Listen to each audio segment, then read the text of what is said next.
So I really wanted to get to this before or the first week of school to show you how I organize Gavin's IEPs and all the records from our previous IEPs.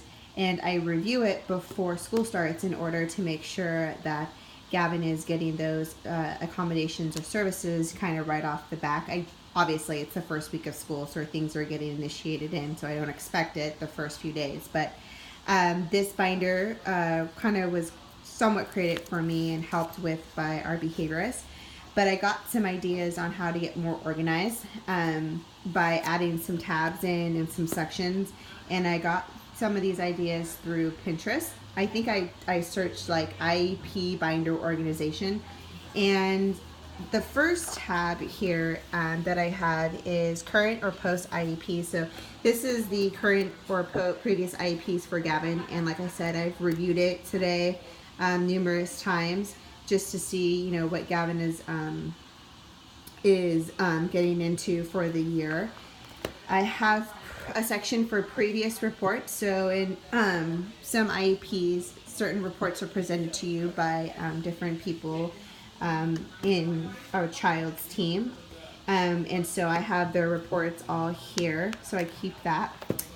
This section, I think this section is actually really good to have, or just a binder for any child, is any type of report cards or progress reports, or anytime, you know, a teacher has seen maybe progress or nope, or little progress or difficulty for a child. Sometimes they give notes or whatever.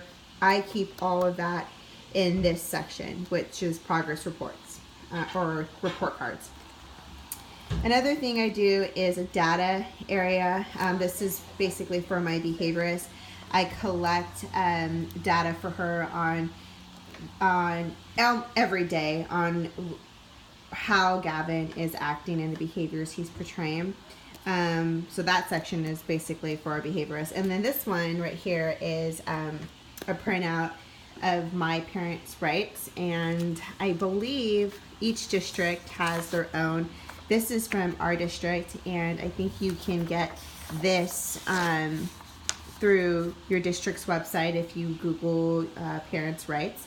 But so that is something that I always have in hand, and I also have printed out other parents' rights for the state of California that I have found through some of the websites that I have posted in our resource area on our blog. Another area I have is our behaviorist reports that she's done for Gavin, so that's her own section right there. Some other things I have here are some concerns, so anytime I may see something that I have some concerns about for Gavin or would like to mention in our IEP meetings, I put it in this section. And then the last thing I have here is my IEP notes. So anytime you have an IEP meeting, you can request a copy of the notes from that IEP meeting. And you can also audio record your IEP meetings as long as you give them, I think it's a 24 or 72 hour notice ahead of time, and you can record on your own phone, and usually they record in some device of their own as well. So I do have an audio recording of our 2 previous IEPs saved onto my computer. So that's that part.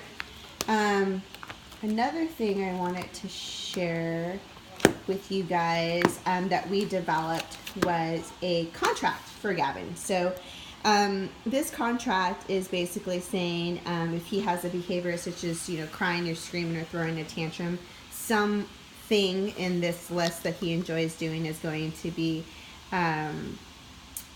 taken away for the rest of the day, and that again has kind of held him accountable. So I hope you kind of got some ideas maybe to kind of prep yourself going in this school year. My main thing is just try to be very organized and on top of things, because again, that's just really, really important, especially when the school year starts. And I forget so many things about certain accommodations that Gavin has, or what services are going on throughout his day. So this kind of keeps me in the loop of everything.